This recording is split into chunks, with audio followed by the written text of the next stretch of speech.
Hello everyone, my name is Bethany Laursen. I work with the Program Development and Evaluation Unit at the UW Cooperative Extension here in Madison.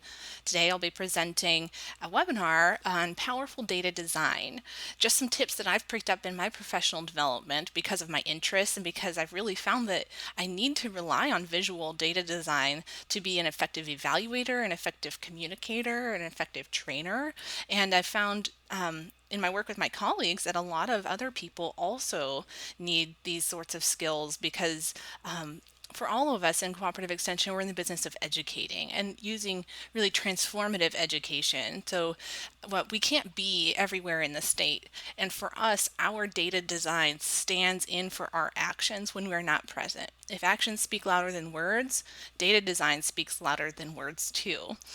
So our data design really is our mark of professionalism. It's our mark of legitimacy. It enhances the comprehensibility and legibility of the information that we present. We really can't do effective education without powerful data design. So, I have a history in a formal art education that consists of really one high school art class. I do most of my doodling as stick figures with markers and pencils. So if I can learn about powerful data design, you can do it too. We're going to talk about just a few different kinds of media to really dig into how we're going to design powerful fact sheets, reports, and flyers, how to design powerful infographics, and powerful charts and graphs. But we're covering the general principles. If you're interested in finding out more about any of these topics or the principles behind them, I encourage you to go to the list of resources that I have included as a file of templates, lists of resources, other particular research papers and infographics to continue your own professional development. So today's agenda is what is powerful data design, why does it work the way that it does, and how do we create powerful data designs.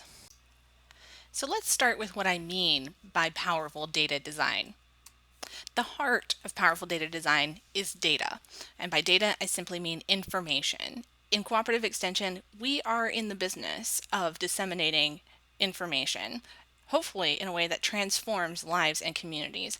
But by information, we mean any sort of information, whether those are numbers, charts, quotes, photographs, maybe narrative summaries, or even basic information about the date and time of a workshop. All that counts as information that needs to be understood and legible by the people that we're talking to, by our audiences.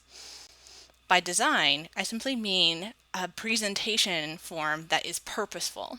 It has a direction. It's not just a list, a copying and pasting of all possibly relevant information. It actually has a purpose to it. Powerful means that it's actually achieving its purpose. So again, this is requiring us to think about my content, the message, which is the data and the information. It requires me to think about the audience and the intended purpose of disseminating that information, and then how we're going to get there in that delivery to make sure that we hit that target. So what are some of the purposes for which we present information in UW Extension? Well, we have this wonderful institutional purpose statement that all of us are achieving in one way or another. We teach, learn, lead, and serve, connecting people with the University of Wisconsin and engaging with them in transforming lives and communities.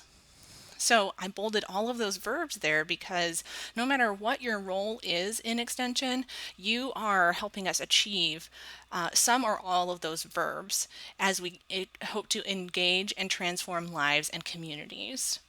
So as we work together towards this overall purpose, we need to zoom in on the particular purpose that we are trying to achieve at hand with a particular form of communication.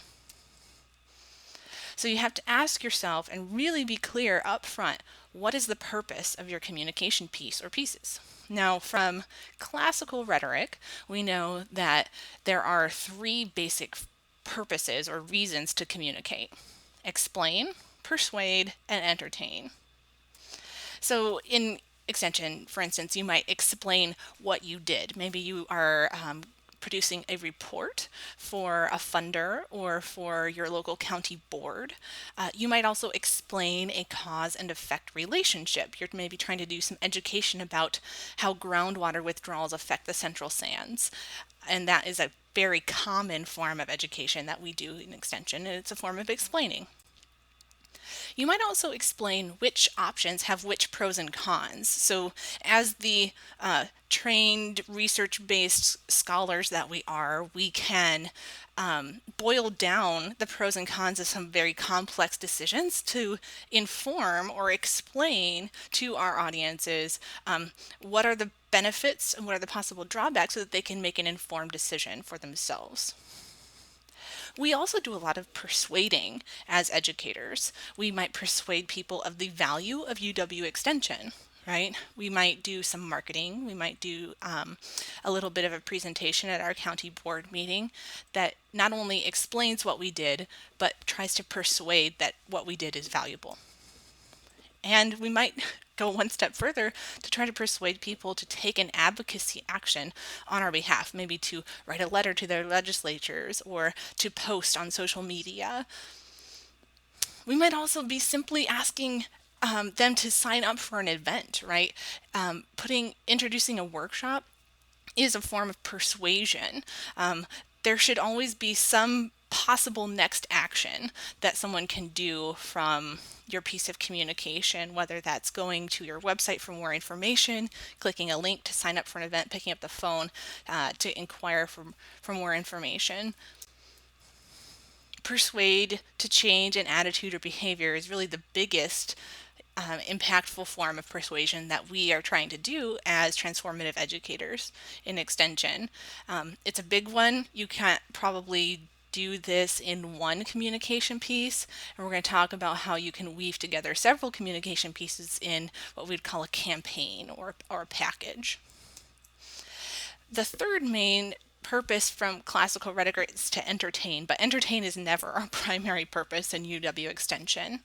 I want to emphasize it could be your secondary purpose, right? We know that humor actually enhances people's ability to learn, but it's not our primary purpose. We are not primarily comedians, we are primarily educators. So I've already made your job a little bit simpler by narrowing 3 possible purposes down to 2: explain or persuade. But before you start designing, you need to know or make a good guess what will achieve this purpose with this audience. So different audiences understand and are persuaded by things differently. So you need to know your audience and how they think. So what sorts of information and design delivery methods are going to make sense to them if you're trying to explain how water withdrawals affect the central sands? What kinds of delivery methods are going to actually be persuasive to your audience? So you might do some brainstorming, maybe some role playing to figure out what your audience how your audience actually wants to communicate. I'd also love for you to do some scholarly based research on what works with certain audiences, especially from our colleagues like Brett Shaw in life sciences communication. Now, when you think about that audience, then maybe you'll come up with several different options that will work for them, and maybe it'll work for certain segments of your audience. So you're going to package a campaign of different communication formats. So this is just an example. Maybe my campaign has 4 different delivery methods with it. It has a fact sheet, it has a web page, it has a presentation, and maybe something really innovative like sidewalk chalk. And then we'll go into that in just a second. So we talk about a campaign, and I'm going to talk now about some examples that work or don't work. So I want you to already start be thinking, just do these pieces actually accomplish the purpose that they are stated to have? This is an evaluation report from PD&E. It's several years old. So as an evaluation report, I know that its main purpose is to explain. And I am not really sure, though, if it's accomplishing its purpose. I can't really tell what it's trying to explain. I don't know what the main point of it is. I can't really even read the title, which means that it's already taking me a lot of effort as a reader to try to draw the information out of this. It's not compelling. It's hard. It's hard to read, which means it's anytime we're impairing legibility, we're impairing comprehension. Also, it's really boring, right? There's no pictures or color. And we'll talk again about how those things can work to our advantage when we're doing powerful data design. So here's another example, though, that has more color and more charts, but it's still not a powerful form of explanation or persuasion because the margins are too small, the lines are too long, which impairs our eye's ability to track, which just makes us work harder. And also the color scheme doesn't reflect UW extension, except that there happens to be a hit of blue up in the top in the logo. And the colors in the chart are merely the default from Excel. They don't actually correspond to anything meaningful. But from the same unit from CCED, here's a fantastic example of effective explanation design. So this is a report that uses very strong grids to align everything that helps guide the eye through the page. There's a coherent color scheme that makes this feel like a professional organized piece.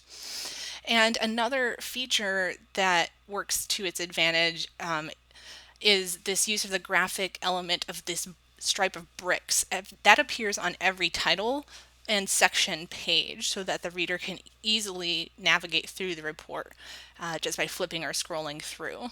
There are pictures. The pictures are relevant, and the pictures are always in the same place on every page so that it's easy for the reader to navigate through. The table of contents uses strong color coding of the headings versus minor headings within that. So there's a lot of fantastic examples out there in UW Extension and a lot of bad ones too. So seek out the good ones and let's continue to emulate those and make more of them. Here's another one.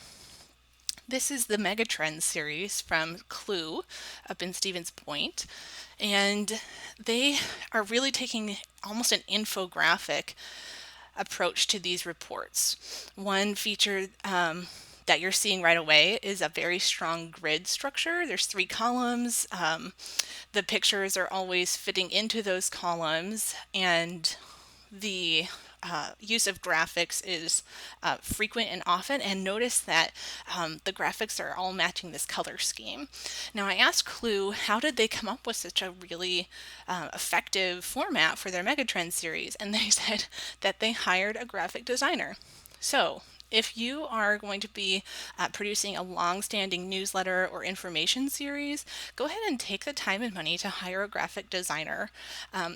Extension now has a graphic designer on staff, and she might be able to help you do this. Otherwise, it might be worth contracting out just to create that template that you can then customize on every iteration by changing the color, changing the content. Now, another really cool feature that's extremely compelling about the Megatrends series are these very data-rich maps. So they have, as the Center for Land Use Education, some really fantastic cartographers and GIS specialists. And you might not have that access in your office to always produce the best Wisconsin map. So sometimes all you need is just an outline and something that pictures Wisconsin. So I put this resource together with Rosalind Class at the UW-Madison Applied Population Laboratory. And it's just a set of public domain pictures of Wisconsin and each of her counties in a PowerPoint file. So that means that these pictures can be fully customized by changing the color of the outline, the color of the fill, the font, and those pictures are already in an Office program, so all you have to do is copy and paste them into other Office programs. So this is available on my website, which means you don't necessarily have to be or have access to a GIS specialist. Here's another example of how we can be more creative with formats of visual communication. This is a wall infographic created by a graphic designer in Michigan who also grew up on a dairy farm. So you can try to find these people in your local community maybe who have these various skill sets and together collaborating on a very cool product that now sits in her county building and is not only educational but also compelling and really conveys this feeling of creativity, of professionalism, of credibility. I mean, can you imagine if you had for the love of extension infographic on the wall of your county building and how effective that would be for those who work there and come to visit you? Here's another creative idea. This is the Visualizing Mill Road Downtown Revitalization Project. It was in the UK, and this evaluation firm decided to take a participatory and data-driven approach to downtown revitalization. So they came up with a set of questions trying to get public attitudes about how neighborly is this place, how much street buzz is going on, do you feel like you're developing social ties? And they asked, agree, disagree, neutral. And they put these buttons, voting buttons, in the storefronts, in the shops, so that patrons could come in and actually push a button to register their opinion. And then that night, the evaluators went through, collected all of the data, and analyzed it. And at 3 a.m, they went out to the sidewalks and with temporary sidewalk chalk paint, spray painted the infographics on the sidewalk in front of the store where the questions had been asked. So then all of a sudden people are drawn into talking about these data. And so not only are they participating and now they're more engaged and curious, they're engaged and curious around data, not just around their positions, their opinions, and other things that can absolutely derail a downtown revitalization project. So I encourage you to think about alternative ways to present visual information besides your typical Microsoft Office products.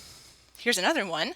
If you have little nuggets of data, you can actually wrap them around Hershey's nuggets. And this is fantastic because then people actually have to read the data in order to eat the candy. Another neat trick is that the Avery 3/4 inch dot labels fit exactly on the bottom of a Hershey's Kiss. So if you have a little tiny piece of data, use what you know about experiential education. Use all the senses to get people to interact with those data. So one way that you might put together all these different forms of data into a campaign, into a package, is through a digital portal, a reporting gateway, for instance. So this is the one that I put together for the Schweck Needs Assessment, and I created an infographic that I then layered hover tags on to so that you could just view the infographic, but if you want to know more, you could hover over pieces of the infographic to get more information, and sometimes those hover tags would reveal a link so that you could even download more information, such as the executive summary or the full report or even the exact huge data file. So this is an example of how to package a campaign in such a way that allows the audience to determine which level they want to interact with. Some people are going to just want to skim it, and other people are actually going to want to dig into to all the data. The more that you can provide layers to your packaging and reporting, the more likely it is that you will be able to hit all the segments of your audience. So I developed this worksheet that is also available in the file of resources attached with this webinar. This happens to just have space for 4 different kinds of media communication. You can just print out more of these if you're going to have more pieces to your campaign, but you would list the format on the diagonal line and then interesting parts, salient features of the design or delivery.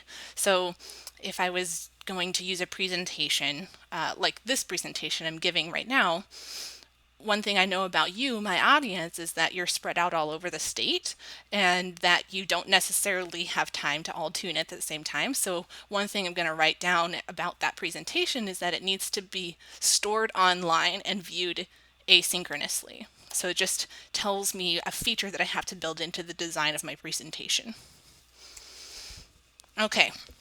This is the really cool part, the nerdy part that I'm super excited about. In fact, I'm leaving in 3 weeks to go start a dissertation about how people in groups view and understand lots of different kinds of information to come up with a coherent story and aha moment. Okay, so why does powerful data design work the way that it does? It's really because human sense making breaks down into roughly 3 different steps. These can happen extremely quickly. The more familiar we are with a situation, the faster we come to the aha moment. When things are not as familiar to us, it takes us a little bit longer to get through this process. So it starts with pattern recognition. You walk into a situation, let's say that I walk into my kitchen. I open up my silverware drawer and I notice all of the different things that are in my silverware drawer. I see all these pieces, and then I notice that those pieces are arranged in a pattern. My brain sees all of the forks are with the forks, spoons with the spoons, knives with the knives. Like is with like. I recognized a pattern. Now, I'm immediately curious. What could have caused this pattern? Because I happen to know that I don't really do that when I put my silverware away. So my brain is immediately curious. Right? This is a feature of humans. We're always trying to imagine a process that can explain or gives the story behind the pattern. So I could think, okay, maybe aliens did it, or maybe the silverware are magnetized so that they always go into these sorting places, or maybe somebody else in the house put them that way. Now, I can imagine then in my head, what would it take for all of those processes to actually have happened? Okay, alien encounter. Yeah, okay, I don't see other evidence of alien encounters. Okay, but has my roommate Andrea been home recently? Okay, and have I seen her put the silverware away like this before? Aha, so in my imagination, I have recreated a pattern that matches the pattern that I am observing in real life. So once I feel this strong match between the process I've imagined and the pattern I'm actually observing, then I feel, aha, it must have been my roommate Andrea, and I feel like I have an explanation for all these different pieces of visual information that I have just seen by opening up this drawer. So super simple example, when you're communicating any form of visual information, we showed those charts, pictures of ducks, whatever. Powerful data design helps with every step of this process. And the reason that design helps is because of the way the human eye works. All of those processes, recognition, imagination, matching, are visual metaphors, visual language, because the eye plays such a huge role in helping us make sense of information. So the rest of what I'm going to say mainly applies to people who of course, do not have visual impairments. Interestingly enough, there have been some studies done about, whether or not these principles apply to people who lost their sight later on in life, or if they were born blind, and there's an interesting cognitive issue there. For most of us, the vast majority of our audience, their eyes are alive and kicking and always interacting with our brains to help to make sense and come to that aha moment. So you have a visual recognition of a pattern, then it feeds to your brain, you're trying to imagine, and then you feed back to the eye, trying to match your imagination with what you've actually recognized. The reason that powerful data design is important is because the eye is so powerful when it comes to the brain. Really, the vast majority of our sensing neurons are dedicated to visual perception. So much so that optical illusions can trick people who have otherwise been trained to resist optical illusions. So for instance, wine tasters, wine sommeliers who have gone through years and years of training to learn to recognize notes and flavors and other features of the wine, right?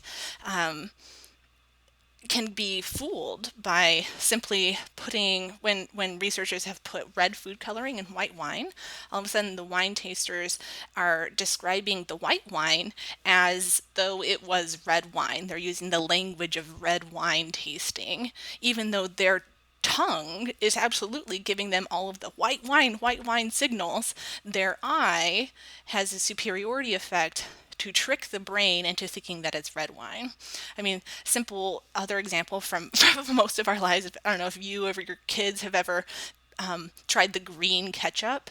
It seems like it tastes disgusting, but if you were to taste it blindfolded, it tastes exactly the same as red ketchup, right? So this is the pictorial superiority effect.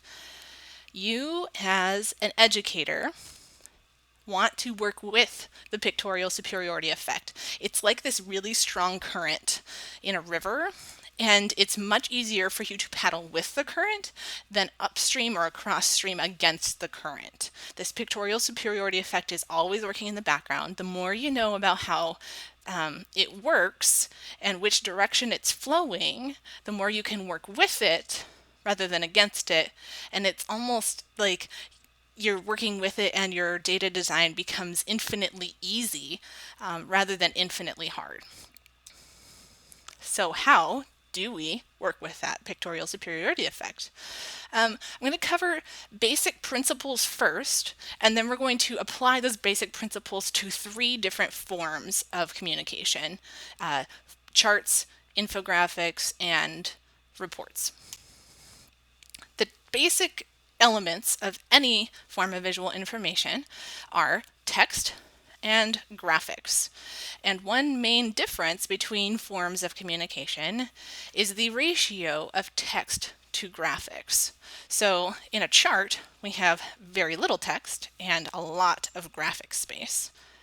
In a fact sheet, a report, a flyer, it's reversed almost. You have more text and less graphics. And in an infographic, somewhere in between, a little bit more text, but even more graphics. So note, you do need both because humans need graphics and text, pictures that share meaning, text that explicates that meaning. But the ratio that you have is going to work with the format that you are creating or presenting in your media design. Okay, basic principles of text. We're going to cover just a few features basically you'd find in the font menu or the formatting menu of your Office programs. The first is the font choice, right? So there's 2 basic kinds of fonts, serifs and sans serifs. You can obviously see the difference here is these serif fonts have these little feet. I call them little cat feet. These feet taper to form really a line that travels from left to right that helps guide the eye across long lines of text. So serif fonts is what you'll almost always see in print books or in long pieces of reporting. But sans serifs do not have those little feet, and the letters have the same thickness almost all the way around the letter.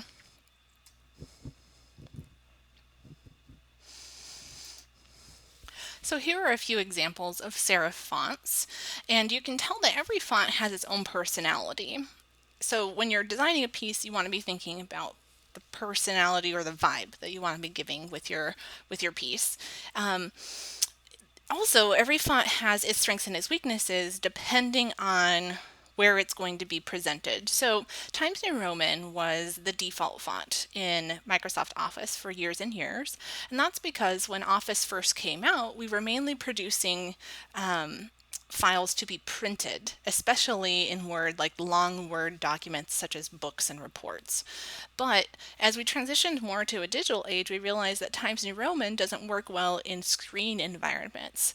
What happens is that as the Times New Roman font gets bigger or projected on lower resolution screens, those thin parts of the letters, like at the top of the T or the vertical part of the N, really start to break down until the letter loses its form, which means that you're impairing the legibility of the text and therefore the comprehensibility of the report or the slide or whatever you're presenting. So our font designers have created hybrid fonts. These are fonts that work well in digital and print environments. And one of the main features is that they still have some of those marks of serif fonts where they have thick and thin parts of the letters, but the thin parts of the letters are much thicker than in a print-only font. So you can see Georgia and Baskerville are just heavier fonts, which means that they hold up better.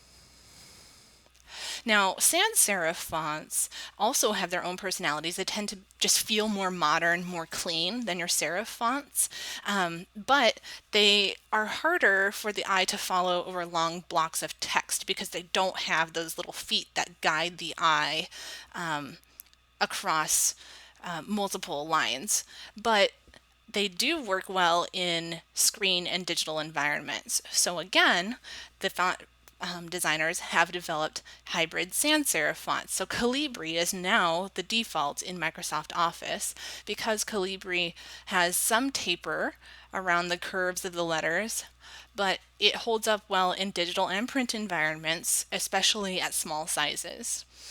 Now, we're recommending in UW Extension that we use Arial and Handel Gothic. Arial is a very effective font across Microsoft and Macintosh platforms. It's a standard default font that all computers have, so it's guaranteed that no matter where your audience opens your file, they'll be able to read the Arial font. Handel Gothic is not a standard font, but it is the UW Extension signature font. This is the font that is in our logo. In our logo, it's like italicized and squished together, but if you want to create something that looks and feels like UW Extension, then these are the two fonts that you want to be using. There is a third kind of font. Actually, there are a couple other kinds of fonts too. I just want to introduce this one really quick because it's pretty fun. Slab serifs. So these have the little feet, but they're chunky feet.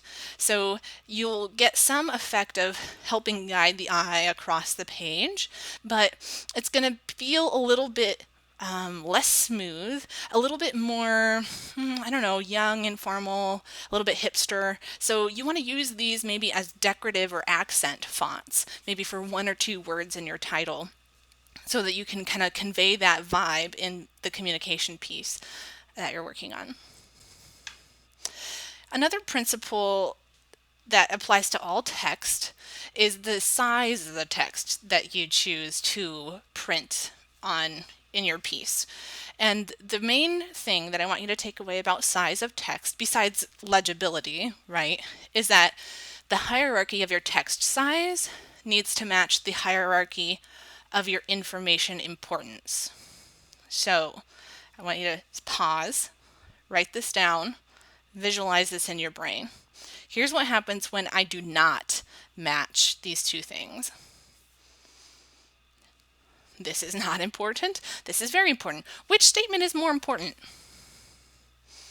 I guarantee no matter which kind of information you are designing, you believe that some pieces of that information are more important than other pieces. And if you confuse your audience with the text size that you use, then they're probably going to give up. Certainly they're going to think that you're not professional and less credible. Okay, but look at how much easier this is to understand when I match the hierarchy of my text size with the hierarchy of the information. So titles are more important than heading level 1, are more important than heading level 2, are more important than captions, are more important than axis labels. Okay, so use the hierarchy of the text to emphasize the hierarchy of importance. Another option that you have when writing long blocks of text is the line spacing. So here we see 3 different examples. You can do single spacing, double spacing, or even bigger, right? I'm just curious, which one do you think is easier to read? Don't think too hard because we're talking about subconscious pictorial superiority effect. Okay, it's this middle one here. As in most things, the golden mean is the principle that rules. Single spacing feels a little bit too crowded. Sometimes our eye can jump from line to line because the lines are kind of close together. 1.5 spacing really emphasizes each line is a distinct line and we should travel along one line before moving to the next one. Double spacing, I kind of get lost even trying to wrap around to line number 2. So I know that you were probably trained in high school or in college to write your reports in double spacing. Now, the reason that you were asked to do that was for your teacher, so that your teacher had lots of white space in which to write all of her red marks. So that was a technical assist for your teacher, not a technical assist for the reader or for the legibility of your report. So if you're going to be producing blocks of text, even as simple as one paragraph, use 1.15 spacing, which is now the default in Microsoft Office. Another choice you have with your text is how you justify the text. You can use centered, left, right, or full justification. So again, we're trying to enhance legibility of our data design. Which of these is more legible? And I'm talking about like paragraphs of text here. It's the second one, left justification. For most of us, if we grew up in a Western society, we learned to read from left to right. So for us, this feels much more natural and our eye works like a typewriter, starting from the left all the way to the jagged edge of the right-hand side until a hard return back to that reference line on the left. There are times, however, when you might want to use other forms of justification of text. So the center justification is for short formal pieces of text like wedding invitations. Again, this left justification is easy to read. Right is when you're looking at something that's short and informal or maybe subconsciously uncomfortable because it's opposite of what we're used to. So if you're maybe presenting an uncomfortable fact about air quality in Wisconsin, maybe you put that over on right justification because subconsciously your reader will feel uncomfortable reading it, and that's actually the goal of your information piece right there. Full justification text is for long formal pieces of text, and the only thing you have to be careful with there is that your column width needs to be wide enough so that you don't develop those strange white spaces between words. Those are called white rivers in graphic design lingo. And what that means is that your reader is looking at the spaces between your words rather than at your words, which is the opposite of what you want to do. All right, let's transition to some basic principles of graphics. One huge obvious difference between graphics and text is the color that you can include in graphics. Now again, you can obviously color text as well, and some of these principles will also apply there, but let's talk about color in the context of graphics. So this is what you don't want to do when you're doing powerful data design in color. This is the use of color for entertainment. But remember, we are not primarily entertainers. We explain and we persuade. So that means that we use color to emphasize. We use color to emphasize meaning. We use color to emphasize importance. And we use color to convey an overall coherent and professional look. So if in this chart I want to emphasize the largest number, I color that one in blue, the rest of it is in gray, and then I match the word color of the explanation, the text, to the point that it corresponds to in the chart. One really important principle with color is the strongest possible visual contrast is black on white. So any other color choice is not going to stand out as much if everything else is in black and white. So a nice way to work around that is to put all of the background elements in shades of gray. And then your color will be the strongest contrast, the thing that stands out the most. One really helpful way to check this is to print it in black and white or scan it, fax it, and see how well it's holding up. So let's walk through how we can customize color in Microsoft Office. So here's our default color scheme. This is a line chart in Excel. I made it up. This is fake data. Let's say that there are 7 testing points over the school year, and it's on the scores are on a scale of 0 to 25. Okay, so 4 kids, 4 different colors. One of the problems with these color schemes in Excel is that they don't hold up well in black and white. If you were to, and I recommend you always do this with your products, is to print them, fax them, copy them several times and see how they hold up, because guaranteed that's probably what you hope will happen, right? If your piece is disseminated. In this case, the red goes away first, and then the green kind of looks like the blue. So not a good choice. Also, it doesn't really work well with color blindness. We'll talk about that in a second. So how do you customize all these different options in Office? Well, you can choose different fill colors or different line colors. Now, this swatch set, this color palette that you see here, is called the theme color palette. There's a theme tab or section depending on which Office program you're in. And the Office comes preloaded with these themes. The default theme is those colors I showed you before. You can completely customize every theme color. So you go up to these color palettes, you click more colors, and then you can select various colors in different ways. If you want to have complete control over your colors, then you can put in RGB code. So for instance, when I designed the color scheme for the Schweck report in the reporting gateway, I took the Schweck logo. I used this really cool tool, this is the eyedropper tool, to hover over the logo and get the RGB code of that purple. So it's 136, 136, 173. I write that down, and then I go back to my custom color palette in Excel, and I punch in 136, 136, 173. It actually calculates this hex code for me, which I also write down because that's helpful in other places. And I press OK. I do that several times with all of the other colors that I've chosen, including extension blue. So I encourage all of us, no matter what other colors we use, that we use extension blue as one of our colors, because this is what gives us our signature brand, our look and feel.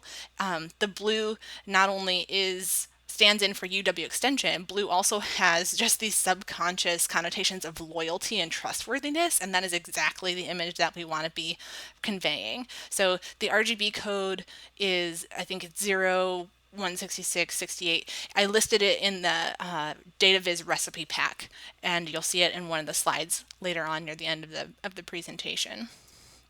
Another thing you need to be thinking about when you choose colors is how they hold up under color blindness. At least 1 in 10 people in the average American population is colorblind in some way. So if 1 in 10 people are not able to understand your communications just because of the colors that you choose, that's not very effective communication, and it's not inclusive, and not part of our values in UW extension. So I downloaded this cool app. It's called Color Oracle, and it lives in my menu bar, and I can click on it and it will show my entire screen in various forms of color blindness, so I can see if my colors are actually holding up and still holding the same meaning, even if somebody is colorblind. So I go through a lot of effort choosing my colors. I make sure they print in black and white, that they reflect the extension brand, that they work with color blindness. So it takes me a good half an hour to 2 hours to pick those things. And so I type all those into my custom theme palette, and then on the colors button of the theme panel, I choose create theme colors, and then I can save all those choices. So I don't have to do them over and over again every time I open a new file. So all of these panels of options, changing your colors, your fonts, the background, save theme. This little panel in the Office program is your best friend forever. It creates what's called a theme file that lives in a certain folder in your hard drive. Don't move the folder, don't touch it, because then that theme file is available to every other Office program. So I can create this Schweck color scheme in PowerPoint, let's say, and then when I open up Excel to create graphs for my PowerPoint, then those same colors and font choices are also available in Excel. Best friend forever, BFF. Okay, so let's talk about another kind of graphics, which are photos. This is a bad photo. Obviously, it's bad because it's pixelated, which means it doesn't have a high enough resolution to fill the screen in a crisp image. It is also weird. It makes me feel weird. So that's I guess in this case, probably good because that's the point that I'm trying to get, and it's making you actually feel and experience the message of this slide. But also, the text is a little bit hard to read because it's layered over a dark part of the photo, and the photo is kind of hanging out in the middle of the slide. It looks like I just didn't bother to take time to put it anywhere special or to make it feel like some kind of professional experience. So let's improve this photo step by step. One, I use a high resolution version of the image and I move the text over to the left hand side where it will have strong contrast with the background. So again, strongest contrast possible is black on white, and that's the easiest to read. So I try whenever I can to use dark text on light backgrounds, but sometimes the background doesn't cooperate, and so I can just place a particular light rectangle right behind that. I can change the transparency of that to give it a different look and feel. It just enhances the contrast between the text and the background. But there's still one more thing I can do to make this feel a little bit better, and that's talking about the directionality within an image. Okay, so right now, the eyes are looking from the right hand to the left hand side. But remember, in Western societies, we really like to move our eyes from the left to the right. So I can simply mirror this image, and now the eye gaze is moving from the left to the right, and it's pointing at the words. So all of a sudden, the entire arrangement of this photo is supporting the message of the slide. But again, this picture is kind of weird. I think that this is the best photo because it has strong contrast of the text on the light background. The image itself gives you a feeling of well-being, that it's the best photo. And also it is full, and I didn't mention this before, but and put it on the slide so that it touches all four sides of the slide. That's called fully bled. So whenever an image or some kind of visual element on the page touches the edge of the page, that's called bleed, and you can have fully bled or partially bled. The cool thing is that when you fully bleed or partially bleed an image, it your brain kind of feels like the image is extended into the room with you. So it has this feeling of I am immersed in the experience rather than I'm conscious of sitting watching a slideshow. So you want people to be immersed in the experience so that they can absorb the message most readily. Use bleed whenever you can. You should also make sure, though, that you're using those high quality graphics and that they are legal for you to use. That is, that they're public domain or they have some kind of Creative Commons license. So I've curated this list of stock photo sites with a little bit of commentary on each of them, and there are other visual resources as you scroll down in this website, like templates and charts and other fora that you can access. So this data viz resources is available in the link to the resource file that I gave you with this webinar. But sometimes you don't have time to go through all these different stock photo sites, so you might use Google, right? How many of you have used Google Images, right? And then you just feel like you have had an entire afternoon of your life sucked away as you try to scroll through these images. So get your life back by using Google search tools. It's this little gray button over on the right hand side, and when you click it, it exposes 6 different filters that you can use to narrow your search results down from 4 billion to maybe 200. The big one that I want you to pay attention to is usage rights. So you want to be able, you work for extension, which is part of the state. You want to make sure that the images you use are legal for you to use. So you're going to choose that they're labeled for reuse, labeled for non-commercial reuse. You can also choose if you only want purple eggplants, you could look just by, purple colored images. So then you get, 200 images and you can scroll through those in probably 20 minutes. Another form of graphics that you can use in many forms of media are icons. Icons are very simple graphics because they're usually small, so they can't be very busy, and they are instantly recognizable.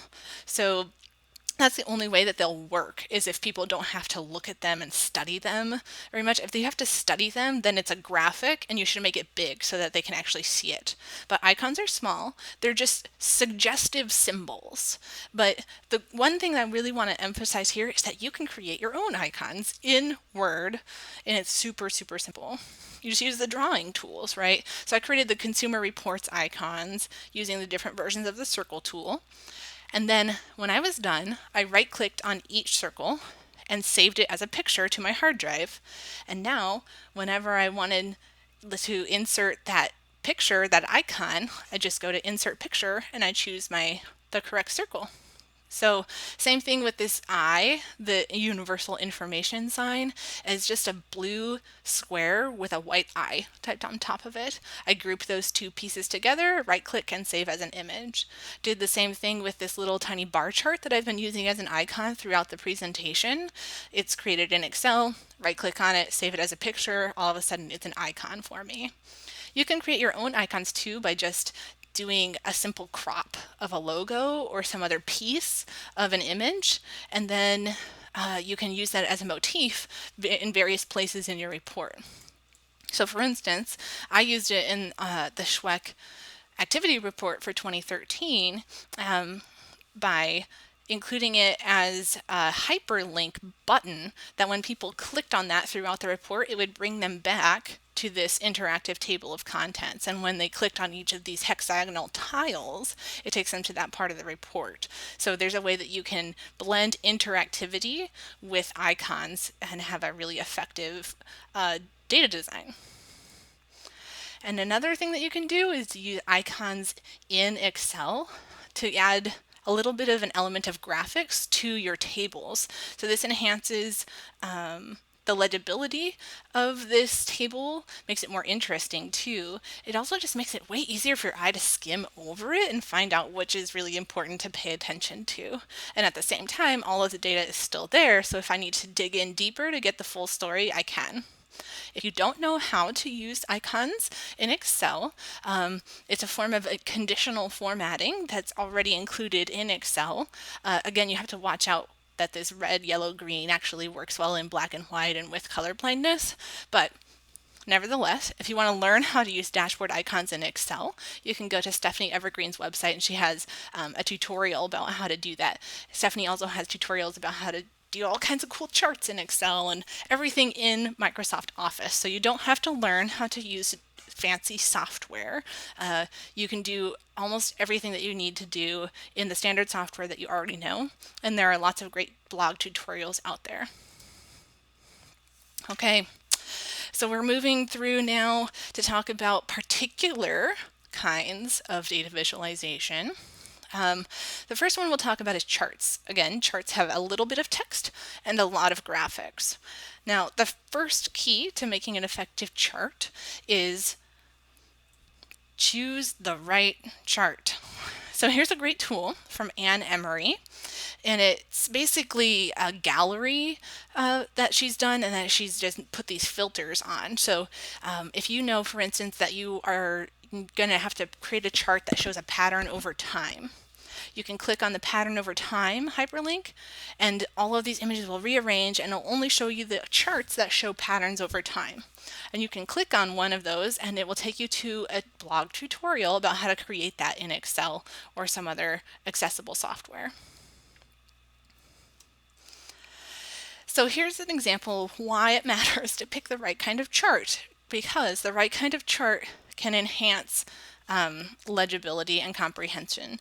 Pie charts really are hard, especially when there's more than one number, and when you've formatted the chart in a way that it's exploded and it's three-dimensional, and it's actually hard to compare the size of different slices. So for instance, right now, can you actually tell me which slice is bigger, the orange or the black?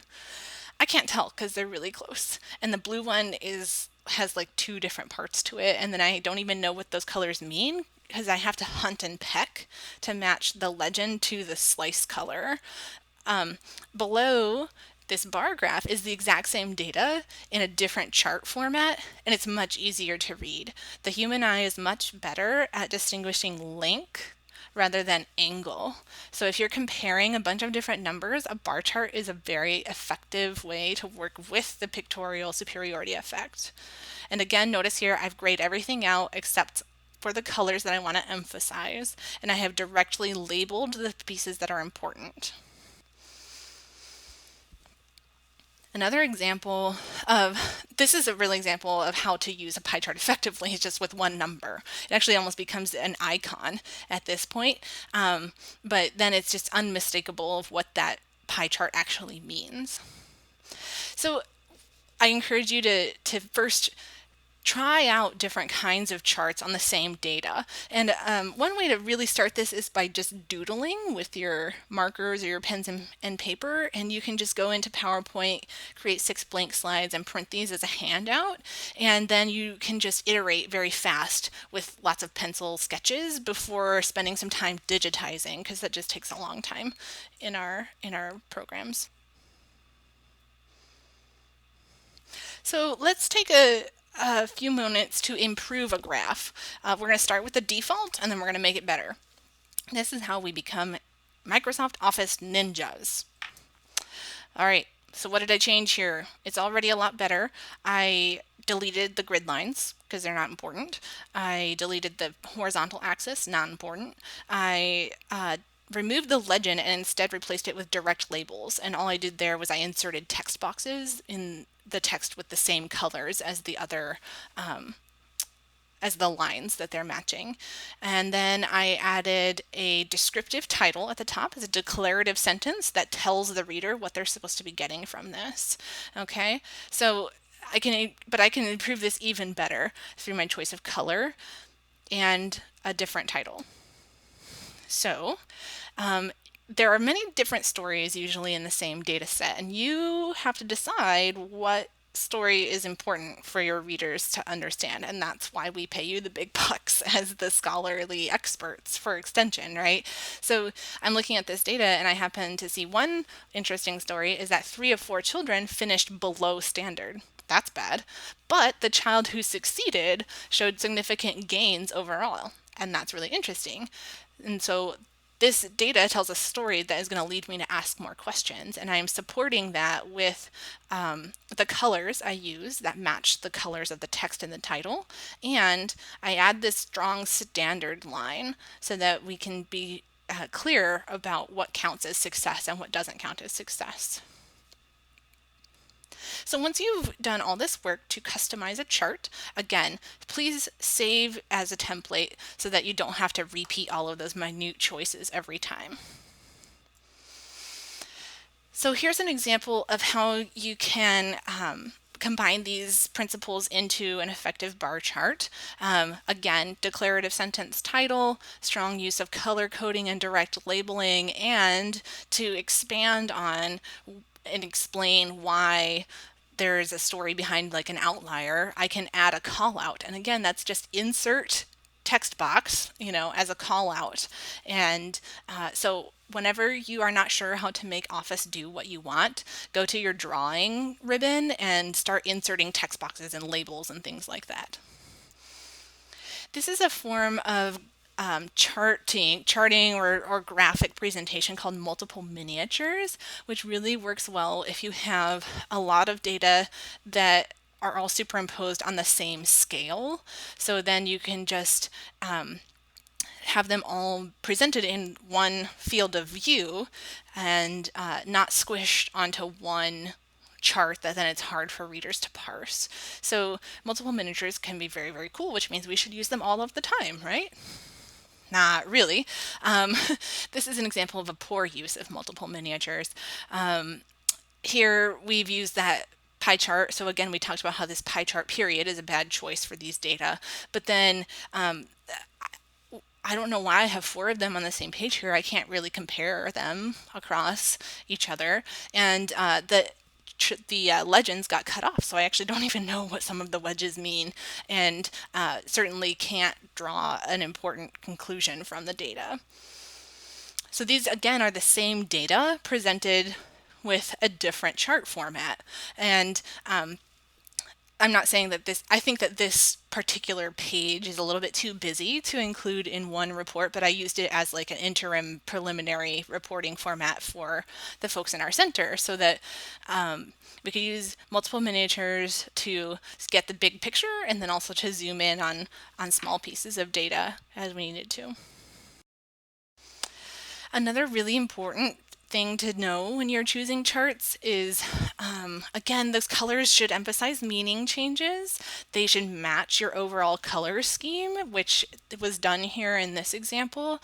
But when you're presenting quantitative information, that implies that the actual value of the number is important to know. So in this case, when we use windmills as data markers, it actually confuses what the value of the number is, because I'm not sure if I'm supposed to read this icon from the furthest wingtip or the center wingtip or the vertical tower of the windmill. And I see that these numbers are actually labeled down below, but that requires a lot of mental effort to hunt and peck and match things. So you're going to always try to balance the visual aesthetic of creating a coherent brand with comprehension, legibility. When in doubt, if you're confused about whether to make it look pretty or to make it legible, always go with legible.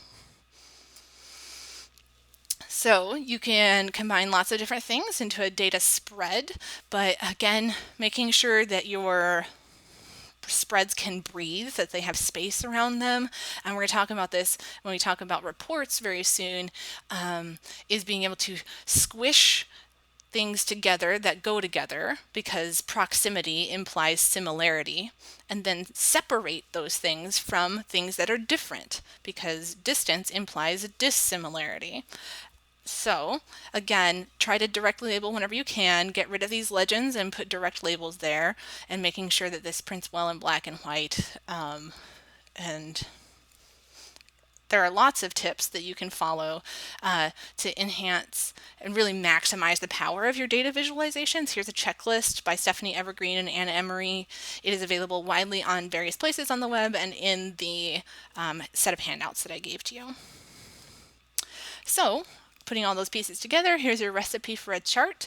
Again, this is included in the recipe pack in the file of resources.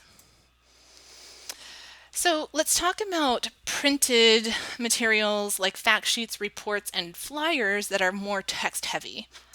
Again, this principle of squish and separate. Put the like things together and the unlike things separate from those things. So all of the logistical information, like when and where, goes together separately from the announcement of who the speaker is. Another really important way to arrange things on the page is to enhance the legibility of how the eye naturally travels in the Western societies. This happens to be a very effective form of arrangement called the Gutenberg diagram. It starts with a strong anchor in the left-hand corner, and the eye naturally follows the flow of elements through the page to the bottom right-hand corner. And there's a very strong reference line on the left-hand side, again, so that your eye can act as that typewriter with a hard return to the left. So here's an example of a report that I made before I learned all this stuff. I did do some squishing and separating as far as the headers go next to the paragraphs that they belong to, but I can definitely improve the legibility of this report. So here's my redesign. Strong heading anchored in the upper left-hand corner. I brought in the line length so that it's easier for the eye to track. The ideal line length they've figured out in cognitive science is between 50 and 80 characters. And then this creates that strong reference line on the left, and the text naturally flows down to the bottom right. It works well with the same spread, or with a spread on the right-hand side, which ends in an image, which of course draws the eye and helps fill in space, giving the brain space to comprehend the text. Another effective way to arrange things on a page is in the rule of thirds, comes straight out of photography. When you break a plane down into thirds, you get up to 9 different places to fill in. You of course can combine these into 2/3 and 1/3, or one stripe and then 2/3 of blank space. But it also gives you 4 different focal points. So if you want to subconsciously emphasize something that is really important, then put it on one of these focal points. So, can you combine the rule of thirds with the Gutenberg diagram? Absolutely. It creates a very strong and very intuitive form of reporting. So here's my rule of thirds, and here's my Gutenberg diagram. Strong anchor in the upper left, strong left-hand reference line flowing down to the logos in the bottom right. So how do you accomplish this actually in Word? One of the easiest ways is with the invisible table trick. So you start with your blank page, insert table, and then type in your text. And then select the table and make the lines invisible. Ta-da! All of a sudden you have a professionally gridded report, and you didn't have to learn any new software or any new tools even in that software. All it is insert table. So you can take all of these tips and use them in this report layout checklist. This works well for flyers as well. Again, checklist done by Stephanie Evergreen based in her dissertation research, so it is absolutely based in scholarship, and it's available in your packet of resources, along with your recipe for the fact sheet or report. Really briefly, I just want to go over principles for infographics. I am not an infographic expert. It's definitely something that our graphic designer colleagues have experimented with more, but there are some basic principles. One is that you should have more graphic than text. Another is that there needs to be a big take-home message from the infographic. So it should be understandable at a glance. What is the main point of the infographic? So let's test out a few of them that have come out of the UW system. So here's one. It's very pretty. It is more graphical than text heavy. However, I am not really sure what is the main point of this. It just seems like a collection of facts. Collections of facts are really interesting to kids and 6th graders, but adults really usually want to know, okay, give me what the main point of this is. Here is a prospective student media campaign infographic from UW Fox Valley. Actually, all the UW colleges have one of these, and which is great. Like, they have a template and then they're all able to put in their own unique data. The one thing, there's a great strong branding sense here, definitely use of graphics and charts. But again, I'm not really sure what the main point of this is. This is a lot better. This is one system, one library, starting with a very strong anchor in the upper left-hand corner. The hierarchy of text shows me that this title is really important. And then the next biggest text, I think it's actually even bigger, is in the bottom right-hand corner. And this is the main point of the infographic. It has been 13 years since the UW libraries received an increase in state funding. So ta-da, I already can tell immediately as an audience, as a reader, that this is a persuasive piece. It's meant to persuade me to take some kind of advocacy action, and it also combines the text and graphical elements rather well. There are other ways that you can use infographics too. One is you could do your own personal annual report, and you can do it in black and white. Or you can create long ones through services like PictoChart. And research is showing really that people don't mind scrolling on websites, right? Like when your Facebook feed, it's fine to just keep scrolling down. They really don't like clicking through different pages. Scrolling is easier than clicking, so feel free to make a long infographic. Here's the one that our new graphic designer Tamsin Ford created for UW Extension. Notice the strong branding elements with extension blue. So here's another one from the Wisconsin Manufacturers Association, I believe it is. Again, strong use of text hierarchy, showing you what's important and what's not important. And here's the one I did for Schweck. Again, you can make them long. You can make them, you can also add text tags through this really cool app called ThingLink, which is in your online DataViz resources. So here's your recipe for an infographic, and I encourage you to learn more about those and keep experimenting until you just get better and better at them. Also in your recipe pack, you'll find a recipe for a poster and recipes for a slide. So let's just briefly talk through a basic design process. You're going to start with your doodling, printing out those blank handouts, or just starting up with your legal pad or your whiteboard, and doodle really fast a lot of different iterations. And then you'll kind of get a sense of which ones are worth taking the time to digitize. Once you've created those drafts, those digital drafts, discuss and evaluate them with your colleagues to see if it's actually accomplishing the purpose of the piece with the intended audience. But then delete the things that don't work and do it all over again. Keep iterating until you've got the best possible product or you run out of time. So this 5 Steps to Design handout is also in your resources file. Along with this sheet of tips of things to always do, things to always consider about the data, and things to always consider about the design. And again, here's that page that has the RGB code for the extension blue. It's RGB 060166. So if you have any questions, please feel free to contact me, although I am leaving UW system in a few weeks. Please feel free to contact others of your colleagues. Just continue to develop your own informal communities of practice about this. And we also have wonderful graphic designer Tamsin Ford, our marketing team, including Pamela Seelman and her colleagues, and continue to seek out professional development whenever you can. So thanks so much. Make sure that you download today's handouts.